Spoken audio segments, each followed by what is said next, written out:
സക്കാത്ത് ലോകത്ത് തന്നെ വളരെ വ്യവസ്ഥാപിതമായി നടക്കുന്ന ഒരു സംവിധാനമാണ്. നമ്മുടെ നാട്ടിൽ അതിൻ്റെ ഒരു ഗൗരവം, സീരിയസ്നെസ് നമ്മൾ ഉൾക്കൊണ്ടിട്ടില്ല എന്നത് മാത്രമാണ് അതിൻ്റെ ഒരു പോരായ്മയായി നിലകൊള്ളുന്നത്. ഇപ്പോൾ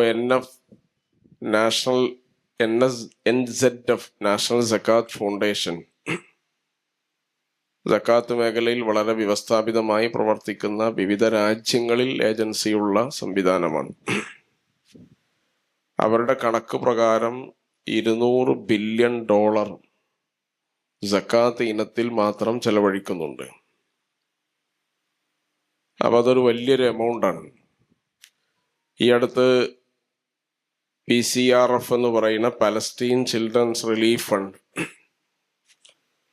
പലസ്തീനിലെ അഭയാർത്ഥികൾക്കും അവിടുത്തെ രോഗികളായ കുട്ടികളുടെ ചികിത്സക്കും അതുപോലെ തന്നെ അവിടെ അസുഖബാധിതരായ അവിടുത്തെ അഭയാർത്ഥികൾക്കുമൊക്കെ ആയിട്ട് കോടിക്കണക്കിന് രൂപ ലോകത്തുനിന്ന് അവർ ശേഖരിച്ച് ചെലവഴിക്കുന്നുണ്ട്.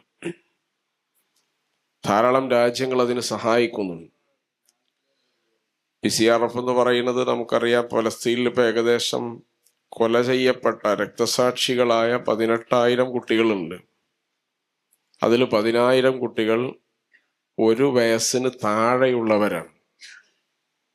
1 വയസ്സിന് താഴെയുള്ള 9,000 ചില്ലാനം കുട്ടികൾ മരണപ്പെടുകയും അത്രയും കുട്ടികൾക്ക് ശരീരത്തിൽ ഏതെങ്കിലും ഒരു അവയവങ്ങൾ മിസ്സാവുകയും ചെയ്തിട്ടുണ്ട്.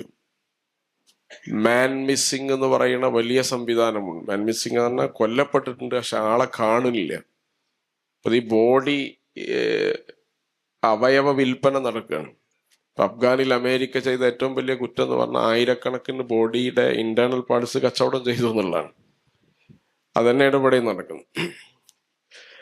അപ്പൊ ഇത്തരം സംവിധാനങ്ങൾ വളരെ വ്യവസ്ഥാപിതമായി ലോകത്ത് പ്രവർത്തിക്കുമ്പോൾ അതിൻ്റെ ഗുണഭോക്താക്കൾ എന്ന് പറയുന്നത് നമ്മൾ കാണാത്ത ലോകത്തെ മനുഷ്യരും ആളുകളുമാണ്. ഇപ്പൊ നിങ്ങൾ ആലോചിച്ച് നോക്കുക, 41 ദശലക്ഷം ആളുകൾ ഒരു വർഷം ഐഡന്റിഫൈ ചെയ്യാൻ കഴിയാത്ത രോഗം കൊണ്ട് മരിക്കുന്നുണ്ട്. സാധാരണയുള്ള മരണം നമുക്കറിയുന്ന രോഗം കൊണ്ട് മരിച്ചു എന്ന് പറഞ്ഞാൽ 4 കോടി മനുഷ്യർ ഒരു വർഷം ഇന്ന രോഗം കൊണ്ടാണ് മരിച്ചത് എന്ന് പറയാൻ പറ്റാത്ത അവസ്ഥ ലോകത്തുണ്ട്. അപ്പൊ ഇത്രയധികം രോഗം ബാധിച്ചുള്ള മരണം, അതുപോലെ ദാരിദ്ര്യം. ഇന്ത്യയിൽ 57 കോടി ജനങ്ങളാണ്. ഇന്ത്യയിൽ 20 രൂപക്ക് താഴെ വരുമാനമുള്ളവർ. ഒരു ദിവസം ഒരാളുടെ വരുമാനം ശരാശരി 20 രൂപക്ക് താഴെയുള്ള 57 കോടി ജനങ്ങളാണ് ഈ രാജ്യത്തുള്ളത്. ഈ 57 കോടി എന്ന് പറയുന്ന എമൗണ്ട് 26 ആഫ്രിക്കൻ രാജ്യങ്ങളുടെ ജനസംഖ്യക്ക് തുല്യമാണ്. എന്ന് പറഞ്ഞാൽ 26 ദരിദ്ര രാജ്യങ്ങൾ ഈ രാജ്യത്തിനകത്ത് ജീവിക്കുന്നു എന്നാണ് അതിൻ്റെ അർത്ഥം. അപ്പൊ ദാരിദ്ര്യത്തിന്റെ ആഴം എത്ര വലുതാണ്. വിശുദ്ധ ഖുർആന്റെ ഒരു പ്രയോഗമുണ്ട്, ഔ മിസ്കീനൻ ദാ മത്റബ, മണ്ണ് പുരണ്ട പട്ടിണി എന്ന് പറഞ്ഞാൽ. ആ പട്ടിണി എന്താന്ന് ചോദിച്ചാൽ വിശപ്പിന്റെ ആധിക്യം കാരണം നട്ടെല്ല് നിവർത്തി മണ്ണിന്ന് എഴുന്നേൽക്കാൻ പറ്റാത്ത അവസ്ഥക്കാണ് ഔ മിസ്കീനൻ ദാ മത്റബ എന്ന് പറയാം. അപ്പൊ അത്രയും വലിയ ഒരു ദാരിദ്ര്യം ഈ രാജ്യത്തുണ്ട്. അപ്പോഴാണ് 3000 കോടി രൂപയുടെ സർദാർ വല്ലഭായ് പട്ടേലിന്റെ പ്രതിമ രാജ്യം നിർമ്മിച്ചത്. ഇത് 57 കോടി ജനങ്ങൾ പട്ടിണി കിടക്കുന്ന രാജ്യത്ത് 3000 കോടി രൂപയുടെ പ്രതിമയാണ് നിർമ്മിക്കുന്നത്. പ്രതിമ നിർമ്മിച്ചല്ല എന്നുള്ളല്ല വിഷയം, പക്ഷെ അതിന്റെ മുൻഗണന എന്താണ്? അപ്പൊ യഥാർത്ഥത്തിൽ ഈ സക്കാത്ത് എന്ന് പറയുന്ന സംവിധാനം സാധാരണ ആളുകൾ മനസ്സിലാക്കൽ, നേരത്തെ പറഞ്ഞതുപോലെ ഇത് ഇസ്ലാമിലൊരു ആരാധനയാണ്. പക്ഷെ ഇതിന്റെ ഗുണഭോക്താക്കൾ മുസ്ലിങ്ങൾ മാത്രമല്ല, എല്ലാ വിഭാഗം ജനങ്ങൾക്കും അതിൻ്റെ നേട്ടവും നന്മയും ഉണ്ടാവും. അത് ഇസ്ലാമിൻ്റെ ഏത് കാര്യങ്ങളുടെയും പ്രത്യേകതയാണ്. ഇസ്ലാമിൽ ആരാധനയായി ചെയ്യുന്ന കാര്യങ്ങളുടെയും നേട്ടം ആർക്കായിരിക്കും?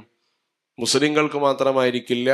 അതിൻ്റെ മുഴുവൻ നേട്ടവും ഒരു രാജ്യത്തും സമൂഹത്തിലും ജീവിക്കുന്ന മുഴുവൻ മനുഷ്യരുടേതുമാണ്. പല ലോകത്തെ ഏറ്റവും വലിയ പ്രശ്നങ്ങളിൽ ഒന്ന് അഭയാർത്ഥികളാണ്. അഭയാർത്ഥികൾ എന്ന് പറഞ്ഞാൽ 6 ലക്ഷം അഭയാർത്ഥികൾ, റോഹിംഗ്യൻ അഭയാർത്ഥികൾ ബംഗ്ലാദേശിലുണ്ട്. അതുപോലെ ലക്ഷക്കണക്കിന് ഫലസ്തീൻ അഭയാർത്ഥികൾ 3-4 രാജ്യങ്ങളിലുണ്ട്. അതുപോലെ സിറിയൻ അഭയാർത്ഥികൾ, ഇപ്പോൾ സിറിയയിലേക്ക് ആളുകൾ തിരിച്ചു വന്നുകൊണ്ടിരിക്കുകയാണ്. അഭയാർത്ഥികൾ ലോകത്തിന്റെ വിവിധ ഭാഗങ്ങളിലുണ്ട്. ഈ അഭയാർത്ഥികളുടെ പ്രത്യേകത എന്ന് പറഞ്ഞാൽ പുഴുക്കൾക്ക് സമാനമായ ജീവിതമാണ്. കാരണം അവിടെ ബിൽഡിങ് ചെയ്യാം, ഒരു ചാക്ക് സിമന്റ് കൊണ്ട് നിർമ്മാണം നടത്തണമെങ്കിൽ ആ രാജ്യത്തിന്റെ ഭരിക്കണ ഗവൺമെന്റിന്റെ പെർമിഷൻ അവർക്ക് വേണം. ഇല്ലാതെ ഒരു കല്ല് വെച്ച് നിർമ്മാണം നടത്താൻ പറ്റില്ല. അത്രയും ദാരിദ്ര്യത്തിലാണ് അഭയാർത്ഥികൾ കഴിയുന്നത്. ഈ അഭയാർത്ഥികളുടെ ദാരിദ്ര്യ നിർമ്മാർജ്ജനത്തിന് വേണ്ടി ലോകത്ത് ഐക്യരാഷ്ട്ര സഭയുടെ കീഴിൽ ആളുകൾ പ്രവർത്തിക്കുന്നുണ്ട്. ഇതിൽ ഏറ്റവും വലിയ കൗതുകരമായ കാര്യം, ഐക്യരാഷ്ട്ര സഭയുടെ കീഴിൽ ഒരു സക്കാത്ത് സംവിധാനമുണ്ട്. ഐക്യരാഷ്ട്രസഭ മുസ്ലിം പണക്കാരായ ആളുകളിൽ നിന്ന് സക്കാത്തിന്റെ വിഹിതമായി ശേഖരിച്ച്, വിശുദ്ധ ഖുർആൻ പറഞ്ഞ 8 അവകാശികളുണ്ട്, ഇവർക്കാണ് സക്കാത്ത് കൊടുക്കേണ്ടത്. നമുക്ക് തോന്നിയതുപോലെ കൊടുക്കാൻ പറ്റില്ല. സക്കാത്ത് എങ്ങനെ കൊടുക്കണം, ആർക്ക് കൊടുക്കണം എന്നുള്ളത് വേദഗ്രന്ഥം വളരെ പ്രമാണബന്ധിതമായി നമ്മോട് കൽപ്പിച്ചിട്ടുണ്ട്. അപ്പൊ അതുകൊണ്ട് നമ്മളെ ഉപ്പ ദരിദ്രനാണെന്ന് ഉപ്പാക്ക് സക്കാത്ത് കൊടുക്കാൻ പറ്റില്ല. അത് നമ്മളെ ബാധ്യത. അപ്പോൾ സക്കാത്ത് ആർക്ക് കൊടുക്കണം, അല്ലെങ്കിൽ അതെങ്ങനെ വിനിയോഗിക്കണം എന്ന് വളരെ കൃത്യമായി പറഞ്ഞിട്ടുണ്ട്. അതിന് വിനിയോഗിക്കാൻ വേണ്ടി ഐക്യരാഷ്ട്രസഭയുടെ കീഴിൽ ഒരു സംവിധാനമുണ്ട്. ഈ സംവിധാനം അഭയാർത്ഥികളെ പുനരധിവസിപ്പിക്കാനാണ് നല്ലൊരു ഫണ്ട് ലോകത്ത് ചെലവഴിക്കുന്നത്. ബൈത്തു സക്കാത്ത് എന്ന് പറയുന്ന സംവിധാനം ലോകത്ത് വേറൊരു സംവിധാനമുണ്ട്, കുവൈത്തിന്റെ. ലോകത്തെ ഏറ്റവും കൂടുതൽ സക്കാത്ത് ഫണ്ട് വിനിയോഗിക്കുന്ന രാജ്യങ്ങളിൽ ഒരു രാജ്യമാണ് കുവൈത്ത് എന്ന് പറയുന്നത്. അതിന് ബൈത്തു സക്കാത്ത് ഹൗസ് എന്ന സംവിധാനമുണ്ട്. ഖത്തർ ഖൈരിയ, ഖത്തർ ചാരിറ്റി, ഐക്യരാഷ്ട്രസഭയുടെ കണക്കനുസരിച്ച് ലോകത്ത് ബില്യൺ കണക്കിന് ഡോളറിന്റെ ചാരിറ്റി ചെയ്യുന്ന നമ്പർ 1 സ്ഥാപനമുള്ള ചാരിറ്റി ഓർഗനൈസേഷനാണ് ഖത്തർ ഖൈരിയ എന്ന് പറയുന്നത്. അതിൻ്റെ നല്ലൊരു വരുമാനം എന്ന് പറയുന്നത് സക്കാത്താണ്. സക്കാത്ത് ഫൗണ്ടേഷനുകൾ ലോകത്ത് നല്ല ശതമാനമുണ്ട്, പ്രത്യേകിച്ച് ആഫ്രിക്കൻ രാജ്യങ്ങളിൽ, അതുപോലെ തന്നെ ദരിദ്ര മേഖലകളിൽ ഒക്കെ സക്കാത്ത് ഫണ്ട് വിനിയോഗിച്ചുകൊണ്ട് വളരെ വ്യവസ്ഥാപിതമായി ഈ സക്കാത്തിന്റെ ഒരു ഉദ്ദേശ്യം, സക്കാത്ത് അടിസ്ഥാനപരമായി ആരാധനയാണ്. രണ്ടാമത്തെ സാമൂഹ്യ ദാരിദ്ര്യത്തിന്റെ നിർമ്മാർജ്ജനമാണ്. ഈ ദാരിദ്ര്യത്തിന്റെ നിർമ്മാർജ്ജനം നിർവഹിക്കണം എന്നുണ്ടെങ്കിൽ സക്കാത്ത് എങ്ങനെ നിർവഹിക്കും? എന്തുകൊണ്ടാണ് നിസ്കാരത്തെയും സക്കാത്തിനെയും വിശുദ്ധ ഖുർആൻ ചേർത്ത് പറഞ്ഞത്? അഖീമുസ്സലാ വആതുസ് സക്കാ എന്ന് പറയാനുള്ള കാരണം എന്താണ്? നിസ്കാരം സംഘടിതമായാണ് നിർവഹിക്കേണ്ടത്, സക്കാത്തും സംഘടിതമായാണ് നിർവഹിക്കേണ്ടത്. കാരണം അത് ചേർത്തു പറഞ്ഞതിന്റെ ഒരു യുക്തി അതാണ്.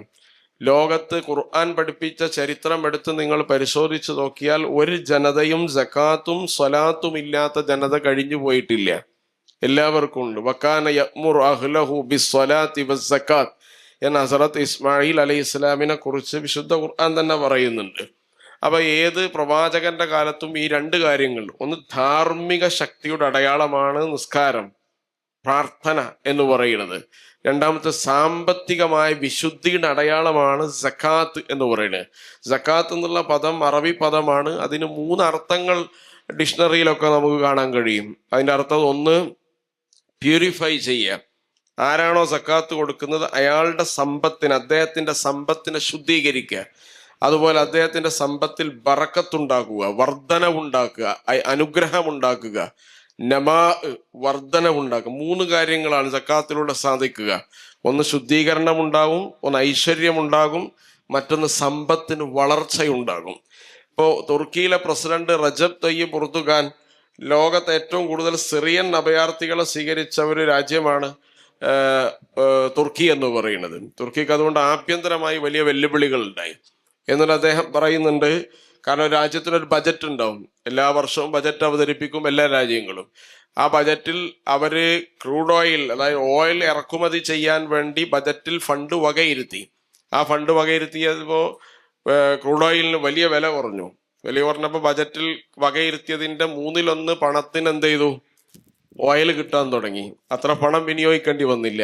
പക്ഷെ ഇപ്പുറത്ത് അഭയാർത്ഥികളുണ്ട്. സിറിയൻ ഫലസ്തീൻ അഭയാർത്ഥികളെ തുർക്കിയിലെ ഏതെങ്കിലും ഒരു വീട്ടിൽ ഒരാൾ താമസിപ്പിച്ചാൽ ആ വീട്ടിലെ വൈദ്യുതിയും വെള്ളവും ഫ്രീ ആണ്, ഗവൺമെന്റ് കൊടുക്കും. വൈദ്യുതിയും വെള്ളവും ഫ്രീ ആണ്. കാരണം അത്രയും അഭയാർത്ഥികളോട് വളരെ സോഫ്റ്റായ ഒരു നിലപാട് സ്വീകരിക്കുന്ന രാജ്യമാണ്. എന്നിട്ട് അദ്ദേഹം പ്രവാചക തിരുമേനിയുടെ ഒരു ഹദീസ് പ്രസ്താവിക്കുന്നുണ്ട്. മാ നഖസത് മിൻ സദഖ അൽ മാൽ എന്ന ഹദീസാണ്.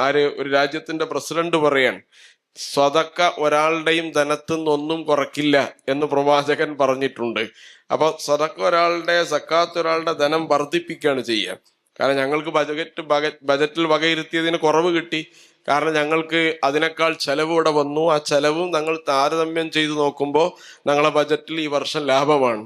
അപ്പൊ ലാഭം എന്താ പറഞ്ഞാൽ സ്വതക്ക ചെയ്താൽ, സക്കാത്ത് കൊടുത്താൽ അതിൽ ധനത്തിൽ വർധനവുണ്ടാകും എന്ന് പ്രവാചകൻ പഠിപ്പിച്ചിട്ടുണ്ട്. ഒരിക്കൽ അലി റളിയല്ലാഹു അൻഹു ഒരു കഥ കേട്ടിട്ടുണ്ട് ചരിത്രത്തിൽ. അദ്ദേഹം ഒരു റുമാൻ പഴം ദാനം ചെയ്ത് അദ്ദേഹം തൻ്റെ പത്നിക്ക് ഒരു റുമാൻ പഴം ആവശ്യമുണ്ട് എന്ന് പറഞ്ഞപ്പോൾ മാർക്കറ്റിൽ പോയി ഒരു റുമാൻ പഴം വാങ്ങി വരികയാണ്. ആ വാങ്ങി വരുമ്പോൾ സന്ദർഭത്തിൽ ഒരു ദരിദ്രനായ മനുഷ്യനെ കാണുകയാണ്. ആ മനുഷ്യൻ പറഞ്ഞു, എനിക്ക് ഭക്ഷണം കഴിച്ചിട്ടില്ല, വിശക്കുന്നുണ്ട്, എന്തെങ്കിലും തരൂ.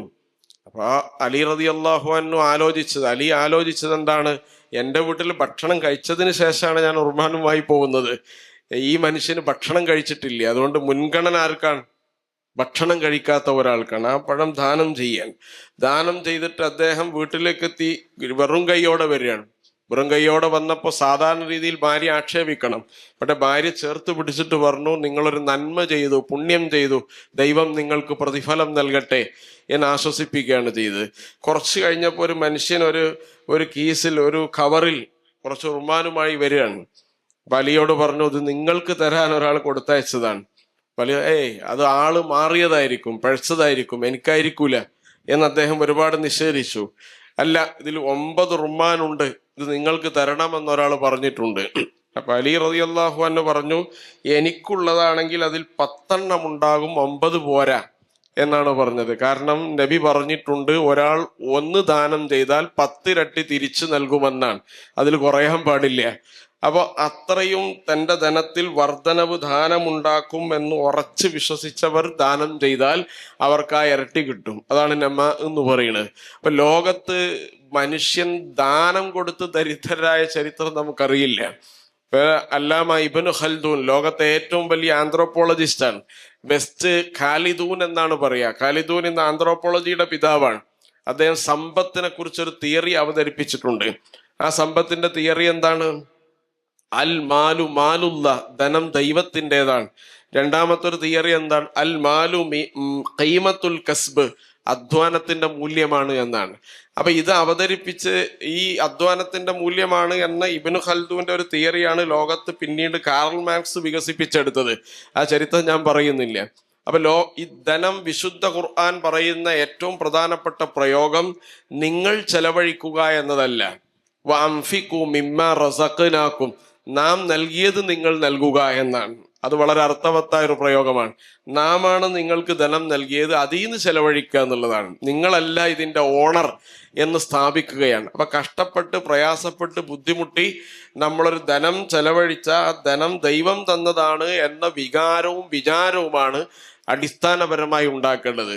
അതുകൊണ്ടാണ് പ്രവാചക തിരുമേനി ഇത് ചെലവഴിക്കാതിരുന്നാൽ, ഒരാൾ സക്കാത്തിന്റെ നിസാബ് എത്തിയ ആൾക്ക് വർഷം പൂർത്തിയായി, അയാളുടെ കയ്യിൽ ഇത് ചെലവഴിക്കേണ്ട അളവും എത്തി, അയാൾ ചെലവഴിക്കുന്നില്ല, അദ്ദേഹം അത് വിനിയോഗിക്കുന്നില്ല. അങ്ങനെ വിനിയോഗിക്കുന്നില്ലെങ്കിൽ അവന്റെ ധനത്തിൽ നിഷിദ്ധം കലർന്നാൽ ഉണ്ടാവുന്ന ഭവിഷ്യത്ത് എന്താണെന്ന് പ്രവാചകൻ പഠിപ്പിച്ചു. ഒന്നാമത്തെ ഭവിഷ്യത്ത്, അയാളുടെ ഒരു ആരാധനയും ദൈവം സ്വീകരിക്കില്ല. ഇർഹാമു മൻഫിൽ അർളി യർഹംകും മൻഫിസ് സമാ, ആകാശത്തുള്ളവൻ കരുണ ചെയ്യണമെങ്കിൽ ഭൂമിയിലുള്ളവരോട് കരുണ ചെയ്യൂ എന്നാണ് പഠിപ്പിച്ചത്. നിന്നോട് ദൈവം വിട്ടുവീഴ്ച ചെയ്യണമെങ്കിൽ വഅഫു അമ്മൻ ദലമക്, നീ ആർക്കെങ്കിലും വിട്ടുവീഴ്ച ചെയ്തു കൊടുക്കൂ എന്നാണ് പറയുന്നത്. അപ്പം മനുഷ്യൻ ഒരു സോഷ്യൽ സർവീസിന്റെ മാനിഫെസ്റ്റോ ആണിത്. സാമൂഹ്യ സന്നദ്ധ പ്രവർത്തനത്തിന്റെ മാനിഫെസ്റ്റോ. മനുഷ്യനോട് എങ്ങനെ പെരുമാറുന്നു, അങ്ങനെയാണ് സൃഷ്ടാവ് സൃഷ്ടിയോട് പെരുമാറുക എന്നുള്ളതാണ്. അതുകൊണ്ട് ദൈവം തമ്പുരാൻ നൽകിയ സമ്പത്തിൽ നിന്ന് നിശ്ചിത ശതമാനം ചെലവഴിക്കുന്നെങ്കിൽ അത് നിഷിദ്ധ സമ്പാദ്യമാണ്. നിന്റെ തന്നെയാണ് സമ്പാദ്യം, പക്ഷെ നിഷിദ്ധം കലർന്നാൽ നിന്റെ പ്രാർത്ഥന സ്വീകരിക്കില്ല. മത്അമുഹു ഹറാം വ മൽബസുഹു ഹറാം ഫ അന്നാ യുസ്തജാബു ലഹു, ധരിക്കണ വസ്ത്രവും കഴിക്കുന്ന ഭക്ഷണവും നിഷിദ്ധമാണ്. പിന്നെ എങ്ങനെയാണ് ഇയാളുടെ പ്രാർത്ഥന സ്വീകരിക്കുക എന്നാണ് ചോദിക്കുന്നത്. രണ്ടാമത്തത്, ദൈവത്തിന്റെ അനുസരണത്തിന് അദ്ദേഹം പുറത്തു പോകും. കാരണം എന്തെയാണ്, ജക്കാത്ത് കൊടുക്കാത്ത പണം ഉണ്ടെങ്കിൽ അയാൾക്ക് നിസ്കരിക്കാൻ സമയം ഉണ്ടാവില്ല. അയാൾ റമദാനിൽ നോമ്പൊക്കെ അറിയാതെ പോയിട്ടുണ്ടാവും.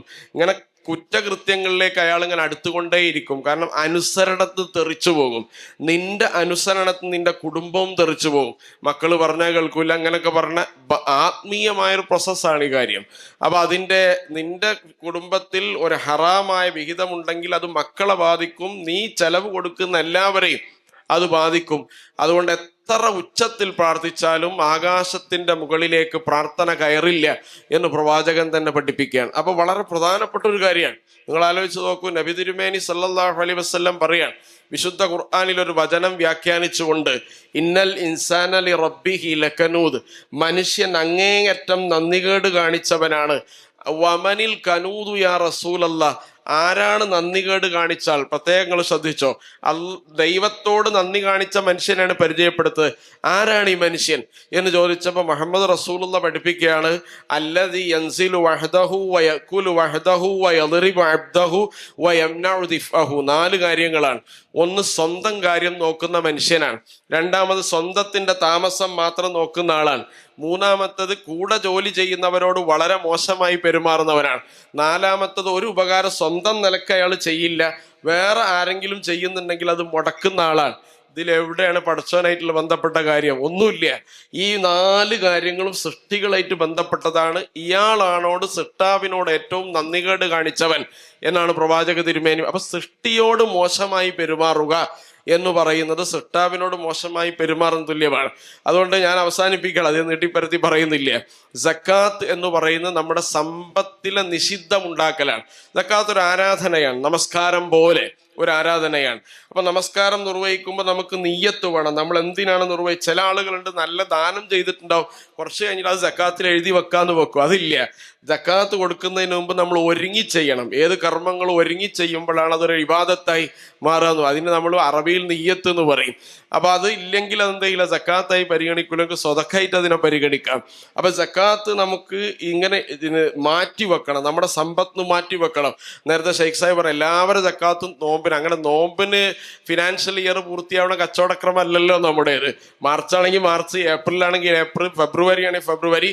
പിന്നെ ജനുവരിയിൽ നിങ്ങൾക്ക് നോമ്പായതുകൊണ്ട് മാറ്റിവെക്കാം, അല്ലെങ്കിൽ അത് മാറ്റിവെക്കാം. പിന്നെ നിങ്ങൾ നീട്ടിക്കൊണ്ടുപോകരുത്. കാരണം സക്കാത്തിന്റെ അണുമണി തൂക്കം നിങ്ങളുടെ ധനത്തിൽ പറ്റിക്കഴിഞ്ഞാൽ അത് വലിയ അപകടങ്ങൾ ക്ഷണിച്ചു വരുത്തും. കാരണം നമ്മുടെ ആത്മീയമായ ശക്തി അത് ചോർത്തിക്കളയും. അതുകൊണ്ട് മാറ്റി വെച്ചോ, കൊടുക്കൽ നോമ്പിന് കൊടുത്തോ, കുഴപ്പമൊന്നുമില്ല. പക്ഷെ നിങ്ങൾ എന്ത് ചെയ്യണം? അത് മാറ്റി വെക്കുക എന്ന് പറയുന്നത് വളരെ പ്രധാനപ്പെട്ടതാണ്. അതുകൊണ്ട് പ്രിയപ്പെട്ടവരെ, സക്കാത്ത് മറ്റൊന്ന് സക്കാത്തിന്റെ സംഘടിത സംവിധാനമാണ്. ഇവിടെ ബൈത്തു സക്കാത്ത് എന്ന് പറയുന്നത് ഇത്ര കോൺഫിഡൻസോടുകൂടി ഇത്ര ആളുകൾക്ക് ഇത്ര പണം കൊടുത്തു എന്ന് പറയാൻ കഴിയുന്നത്. ഏകദേശം 13 കോടി രൂപ എന്ന് പറഞ്ഞത് വളരെ തുച്ഛം സംഖ്യയാണ്. നമുക്ക് കേരളത്തിന്റെ ആവശ്യങ്ങൾ ഇപ്പൊ ഷെയ്ഖ് സാഹിബ് എല്ലാ ചൊവ്വാഴ്ചയും അദ്ദേഹം മീറ്റിംഗ് കഴിഞ്ഞാൽ അസ്വസ്ഥനാവുമെന്ന് പറയാറുണ്ട്. കാരണം വരുന്ന അപേക്ഷയിൽ 1/4 പോലും പരിഗണിക്കാൻ കഴിയാത്തതിന്റെ അസ്വസ്ഥതയാണ്. ഏറ്റവും അർഹരിലേക്ക് കൊടുക്കുക എന്നുള്ളതാണ്. അത്രയും കൊടുക്കാൻ കഴിയാത്ത അവസ്ഥ ഉണ്ടാവും. ഒരുപാട് ആളുകൾ ഉണ്ടാവും. ആ ലെറ്റർ വായിച്ചാൽ നമ്മൾ കണ്ണീരൊലിക്കും. അത്രയും ഭയാനകമായ അവസ്ഥകൾ ആളുകൾക്കുണ്ട്. അപ്പൊ 13 കോടി എന്ന് പറഞ്ഞാൽ കേരളത്തിലെ സക്കാത്ത് ദായകരെ സംബന്ധിച്ചിടത്തോളം അവരുടെ സക്കാത്തിന്റെ 100% പോലും ഇല്ല എന്നാണ് നമ്മൾ മനസ്സിലാക്കേണ്ടത്. പക്ഷെ എന്നാൽ പോലും ഇത് വ്യവസ്ഥാപിതമായ ഒരു പ്രൊജക്റ്റായി നടപ്പിലാക്കാൻ കഴിയുകയാണ്. അത്രയും രോഗികളെ വലിയൊരു ചികിത്സാ സംവിധാനം നൽകി ജീവിതത്തിലേക്ക് തിരിച്ചു കൊണ്ടുവരാൻ കഴിയുന്നു എന്ന് പറഞ്ഞാൽ നമ്മൾ ഒറ്റക്ക് കൊടുത്താൽ ഒരിക്കലും അത് കഴിയില്ല. നമ്മൾ വളരെ ബുദ്ധിമാന്മാരാണ് മനുഷ്യന്മാരെങ്ങനെ. ഏറ്റവും കൂടുതൽ നിങ്ങൾക്ക് സംശയം ഇതിലായിരിക്കും, എല്ലാവർക്കും സക്കാത്തിലായിരിക്കും. സക്കാത്ത് എങ്ങനെ, ഏത് മൗലവിയാണ്, ഏത് പണ്ഡിതനാണ് ഇത് കൊടുക്കണ്ടെന്ന് പറയും, അതുവരെ നമ്മൾ ചോദിക്കും. കാരണം നമുക്ക് എങ്ങനെയുള്ള അത് സ്കിപ്പ് ചെയ്യാലോ എന്നാണ് ആലോചിക്കുന്നത്. സക്കാത്ത് എന്ന് പറയുന്നത് യഥാർത്ഥത്തിൽ നിങ്ങൾ നിസ്കാരം നിർവഹിക്കാനുള്ള സംവിധാനം യഥാർത്ഥത്തിൽ ഇസ്ലാമിക സങ്കല്പം അനുസരിച്ച് അതിന് കാളി വേണം, സംവിധാനങ്ങൾ വേണം. അപ്പൊ നമ്മൾ നിസ്കാരത്തിന് കാളി ഇല്ലെങ്കിൽ കാളിനെ വെക്കും. അവിടെ കാതില്ലല്ലോ എന്ന് പറഞ്ഞ് മാറി നിൽക്കില്ല. രണ്ടാമത്തെ നമ്മൾ എന്ത് ചെയ്യും? മാസം റമദാൻ 1 പ്രഖ്യാപിക്കണമെങ്കിൽ നിങ്ങൾക്കും എനിക്കും പ്രഖ്യാപിച്ചാൽ നാട്ടുകാർ അംഗീകരിക്കൂല. അതിനൊരു സംവിധാനമാണ്. ആ സംവിധാനം ഇവിടെ ഇല്ല എന്ന് കണ്ടിട്ട് നമ്മൾ മാറി നിന്നിട്ടില്ല, അതിന് സംവിധാനം ഉണ്ടാക്കി. ഇതേപോലെ സക്കാത്തിന്റെ കാര്യം എത്തുമ്പോൾ അതിന് സംവിധാനങ്ങളൊന്നും ഇല്ല, അതുകൊണ്ട് നമ്മൾ ചെയ്യേണ്ടതില്ല, സംവിധാനം ഉണ്ടാക്കുന്നില്ല. ആ സംവിധാനം ഉണ്ടാക്കിയിട്ട് വളരെ വ്യവസ്ഥാപിതമായി സക്കാത്ത് സംവിധാനം നൽകാൻ ആവശ്യമായ നടപടിക്രമങ്ങളിലേക്ക് നമ്മൾ നീങ്ങണം. അതിന് നിങ്ങൾക്ക് കേരളത്തിൽ ഡിപ്പെൻഡ് ചെയ്യാൻ പറ്റുന്ന ഏറ്റവും വ്യവസ്ഥാപിതമായ ഒന്നാണ് ബൈത്തുൽ സക്കാത്ത് കേരള എന്ന് പറയുന്നത്. ദൈവം തമ്പുരാൻ നിങ്ങളെല്ലാവരും ഈ ബൈത്തുൽ സക്കാത്ത് എന്ന് പറയുന്ന സംവിധാനത്തെക്കുറിച്ച് കൂടുതൽ പഠിക്കണം. നിങ്ങളുടെ സക്കാത്ത് വളരെ ഗൗരവത്തിൽ ഏൽപ്പിക്കാൻ പറ്റുന്ന, വളരെ സീരിയസ് ആയി നിങ്ങളുടെ ഒരു വിഹിതമെങ്കിലും, മുഴുവൻ നിങ്ങൾക്ക് നൽകാൻ പറ്റില്ല, ഒരു വിഹിതമെങ്കിലും നിങ്ങൾ ഈ സംവിധാനത്തെ ഏൽപ്പിക്കണം. അത് കേരളത്തിലൊട്ടാകെയുള്ള മനുഷ്യരെ പരിഗണിച്ചുകൊണ്ടാണ് അതിൻ്റെ പോളിസി, അതിൻ്റെ സംവിധാനം, അതിൻ്റെ വിതരണം, അതിനെ വ്യവസ്ഥാപിതമായ സംവിധാനങ്ങളും മൊബൈൽ ആപ്പുകളും അതുപോലെ തന്നെ ഉദ്യോഗസ്ഥന്മാരും ഒക്കെയുള്ള ഒരു ബൈത്തുൽ സക്കാത്ത്, സക്കാത്ത് ഹൗസാണ് ഈ സംവിധാനം എന്ന് പറയുന്നത്. അതിൻ്റെ നന്മ ജാതി മതഭേദമന്യേ കേരളത്തിലെ എല്ലാ ജനങ്ങളും അനുഭവിക്കുന്നുണ്ട്. അത് കൂടുതൽ കൂടുതൽ വളർച്ചയിലേക്കും വികാസത്തിലേക്കും എത്താൻ നിങ്ങൾ എല്ലാവരും സഹകരിക്കണം, പിന്തുണക്കണം, പ്രാർത്ഥിക്കണം എന്നാവശ്യപ്പെട്ടുകൊണ്ട് ജഗന്യന്താവിനോട് പ്രാർത്ഥിച്ചുകൊണ്ട് ഞാൻ എൻ്റെ പ്രഭാഷണം, ഈ പദ്ധതി പൂർത്തീകരണം ദൈവനാമത്തിൽ നിർവഹിച്ചതായി അറിയിച്ചുകൊണ്ട് ഞാൻ അവസാനിപ്പിക്കുന്നു. വാഖിറു ദഅ്വാനാ അൽഹംദുലില്ലാഹി റബ്ബിൽ ആലമീൻ. അസ്സലാമു അലൈക്കും വറഹ്മത്തുള്ളാഹി വബറകാതുഹു.